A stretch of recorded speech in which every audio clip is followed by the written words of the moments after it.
నిరుపేద వృద్ధురాలికి భరోసా వీల్ చైర్ అందజేత రామగుండం హౌసింగ్ బోర్డు కాలనీకి చెందిన గున్నాల రామమ్మ అనే వృద్ధురాలు నడవలేక ఇబ్బంది పడుతున్న విషయాన్ని సామాజిక కార్యకర్త పల్లికొండ రాజేష్ గుర్తించి భరోసా ఫౌండేషన్ దృష్టికి తీసుకెళ్లారు. దీనికి స్పందించిన దాతలు అమెరికాలో నివాసం ఉంటున్న మొలుగూరి వాణి శ్రీనివాస్ తమ ఆర్థిక సహకారాన్ని అందించారు.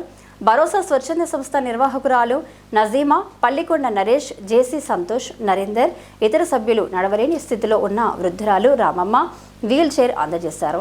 మాతృభూమిపై ప్రేమతో నిస్సహాయకులకు సాయం చేస్తున్న వాణి శ్రీనివాసులకు భరోసా సంస్థకు సామాజిక కార్యకర్త పల్లికొండ రాజేష్ కృతజ్ఞతలు తెలిపారు. స్థానిక హౌసింగ్ బోర్డు కాలనీలో మరి గున్నాల రామయ్యమ్మ, మేము రామమ్మ అని పిలుస్తాం.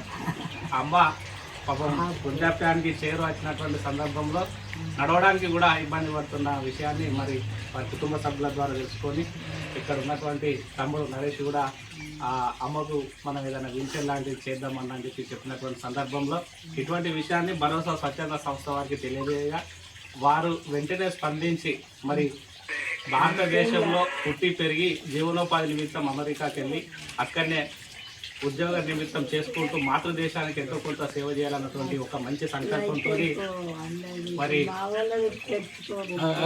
మా ప్రియ సోదరులు ములుగూరి వాణి శ్రీనివాస్ గారు మరి ఈరోజు అమ్మ సౌకర్యంగా ఉండాలి, బయటికి వెళ్ళినా ఏదైనా హాస్పిటల్కి వెళ్ళినా వీల్ చైర్ అందుబాటులో ఉండాలి, నడవలేని పరిస్థితి ఉన్నది కాబట్టి అన్నటువంటి విషయాన్ని దృష్టిలో పెట్టుకొని వీల్ చైర్ను అందజేసినటువంటి సందర్భంగా వారికి రామమ్మ వారి కుటుంబ సభ్యులందరి తరఫున అలాగే మా భరోసా స్వచ్ఛంద సంస్థ తరఫున మరి ఇక్కడికి ఇట్లా విషయం అని చెప్పగానే విచ్చేసినటువంటి ప్రతి ఒక్కరి తరఫున వారికి హృదయపూర్వక కృతజ్ఞతలు తెలియజేసుకుంటాం. ఈ కార్యక్రమంలో భరోసా సంస్థ ప్రతినిధులతో పాటు రవి, అనిల్, నిహాల్, మనోజ్, చరణ్ తదితర యువకులు పాల్గొన్నారు.